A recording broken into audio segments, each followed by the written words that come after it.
చాలా క్రమశిక్షణతో క్లాస్ తీసుకునేది. పిల్లలందరూ ఆమెను గౌరవించేవారు, ఎందుకంటే ఆమె ఎప్పుడూ సరిగా బోధించేది. ఆ క్లాస్లో అనన్య అనే అమ్మాయి చాలా తెలివైన విద్యార్థిని. ప్రతిరోజూ శ్రద్ధగా విని ప్రశ్నలు అడుగుతూ నేర్చుకునేది. ఒకరోజు బ్లాక్బోర్డ్ మీద టీచర్ ఒక మ్యాథ్స్ సమాధానం రాసింది, కానీ అనన్యకు అది తప్పుగా అనిపించింది.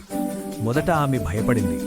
టీచర్ ముందు మాట్లాడాలా అని ఆలోచించింది, కానీ ధైర్యం తెచ్చుకుని మెల్లగా చెయ్యెత్తి, మ్యామ్, ఈ సమాధానం కొంచెం వేరుగా ఉంది అని మర్యాదగా చెప్పింది. క్లాస్ మొత్తం నిశ్శబ్దమైంది. టీచర్ మళ్లీ ప్రశ్నను చూసింది, బుక్ చెక్ చేసింది. అప్పుడు అనన్య చెప్పింది నిజమని అర్థమైంది. ఆమె కోపపడలేదు. చిరునవ్వుతో అనన్య వైపు చూసి, ఈరోజు నన్ను నువ్వే నేర్పించావు అని చెప్పింది. పిల్లలందరూ ఆశ్చర్యపోయారు. ఆ రోజు క్లాస్లో ఒక గొప్ప పాఠం నేర్చుకున్నారు. టీచర్ అయినా సరే తప్పు ఒప్పుకోవడం గొప్ప గుణం.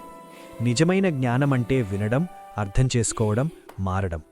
ఈ కథ మనకు చెప్పేది ఒక్కటే: వినయం ఉంటేనే నిజమైన విజయం వస్తుంది. ఇలాంటి ప్రేరణాత్మక కథల కోసం లైక్ చేయండి, షేర్ చేయండి, సబ్స్క్రైబ్ చేయండి.